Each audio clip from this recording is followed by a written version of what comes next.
guys, it's Kim again with the Tiny Garage. We're inside the tiny trailer right now. Had a few requests to talk about the GPS on the R1250RT. And I'm really not going to do that because it seems like almost a political debate. People either hate it or they love it. I have no idea what phones are going to work, what phones aren't going to work, what updates you need. Some people get the latest update, have the latest phone, it doesn't work. Other people like me, I've got a $200 phone I bought on Amazon. It's got Android 11 on it. That's all it'll have. I've got the Dash 40 software update, and everything on mine works just fine. So I can't explain it, and I'm not even going to try. But what I am going to talk about is what I did when I was having problems with mine, and I've continued to keep using it because, frankly, I really like my Nav 6. Now, I know there's a whole other conversation about people returning half a dozen Nav 6 because they got that ghost screen problem. Well, I had that problem on my first Nav 6. I sent it into Garmin. They sent me a replacement which had the new type of screen. I guess it was a new supplier, and I haven't had a problem with it since. So all I can say is I'm sorry that you're not getting new ones sent back to you, but they have fixed that problem, and now the Nav 6 works great, in my opinion. Of course, in my opinion, my phone connects with the Motorrad app just fine on my R1250RT. So let's talk about what I've done on my bike to use my Nav 6. So first off, if you want to take a look over here, I've got this articulating, we're on the side real quick. I have this articulating arm that I purchased on Amazon for like 20 bucks. And it's a standard ball mount. It's not made by Ram, but all the Ram accessories fit into it, right?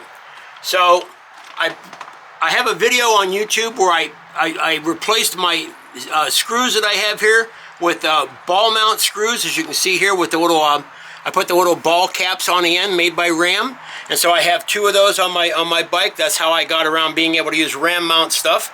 Because of these handlebars, they don't lend themselves to U-clamps or anything like that. There are other things out there made for it. If you guys want to talk about that in the comments section, feel free. Any other options you have, if you know someone supplies something different than this that you think is better, feel free to mention that as well. This is not the ultimate setup. This is just what I use, okay? And I wanted to share it with you guys. So when you take this off here, and you see what I have here is basically a Ram ball that is attached to the big nut right here, the big bolt that goes through and holds the handlebars in place. I had to go ahead and I went to a special place here where I live, where it's like Fastenal, where they sell all sorts of different types of screws and bolts. And I took the bolt in that came out of the handlebar. They matched up the thread and gave me one that was about, I think, 15 millimeters longer. Again, I have a video on my YouTube channel that talks about this install right here and how I did that. So if you're interested in doing that, feel free to look that up.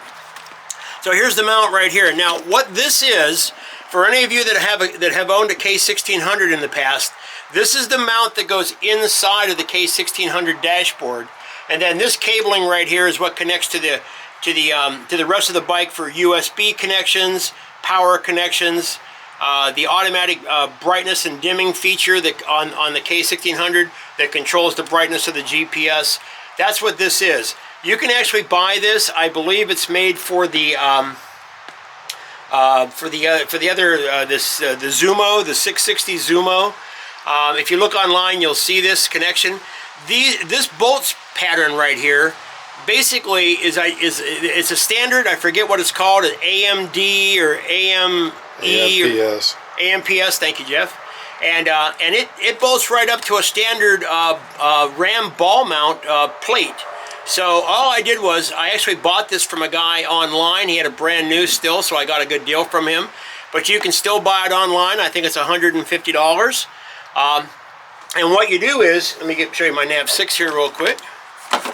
Again, I like the Nav 6 because I can use it with gloved hands. I don't have to stop. I can just reach in and just punch up whatever next destination that I want, if I want one for a gas station or a hotel. But you know, with your typical Nav 6, right, you have this matching stuff on the back. You've got your top plate and your bottom plate, and it just sits in there and clicks in just like it would in your K1600. And then there you go. It's already wired. It's wired up directly to the battery. So I like it because everything is just really easy to get to. I can even with gloves on, I can do this real quick. You know, that is, to me, that is so much simpler than trying to use this thumb wheel with the Motorrad app. So I do agree with a lot of you that it's been a real fail on that Motorrad app. I know that they had their reasoning for it, and I'm not going to say one way or the other how I feel about that. I have used it. It does work, like I said, for me. But there you go. So this is how I took care of my issue that I was having with the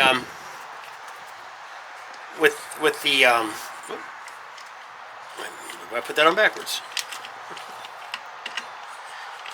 That I was having with the Motorrad app. I just went ahead because I'd already still had my my Nav 6 from when I had my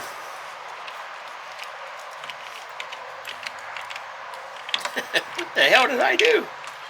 That articulating arm is a standard RAM part. Yeah, it probably is. Yeah, it probably is. You buy that entire articulating arm as a assembly like that. I said, I don't know if this is a RAM version or not. I don't think it is actually. It is.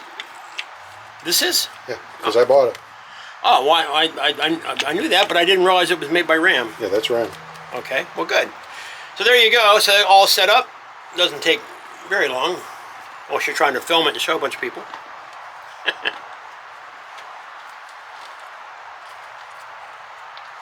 So anyway, I prefer it. There you go. So if you have any questions about these different parts that I've talked about, boy, this will come around. There we go. And feel free to hit me up, and I'll try to get you the part numbers that I can remember on it, and you should be all set. All right, gang. I want to finish up with one more thing. I want to talk about the XM antenna. We've had troubles with that as well. I know that that's the other big major complaint about this bike is the XM antenna and how well it works. It does not work well at all. It really is a piece of crap. And it's because of the antenna itself. It's not the radio. It's not the placement of the antenna on the bike.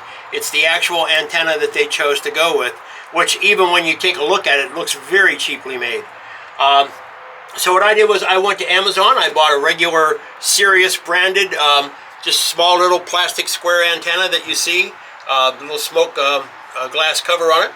And I cut the wiring off of the bottom of the one that was here, and I just reran the wiring of the new one down through the case. It basically just drops right down through there. There's nothing there to keep it from falling down through. And then I ran it. I took the panels off the bike here, and I ran it underneath the panels, under the seat, and back to where the radio sits, which is right back here under the back seat. And it works great. I don't have any issues with highly wooded areas. It depends on how badly wooded they are, okay? In the wintertime, it's not a big deal, but in the summertime, if you're in a really heavy forest area with a lot of canopy, yeah, you're going to have your problems just like you do with a car. Because it is XM, it's coming from a satellite.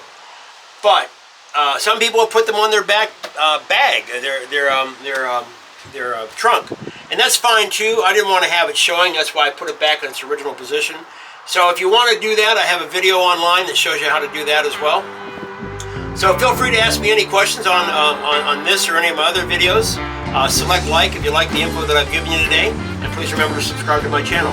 Thanks a lot.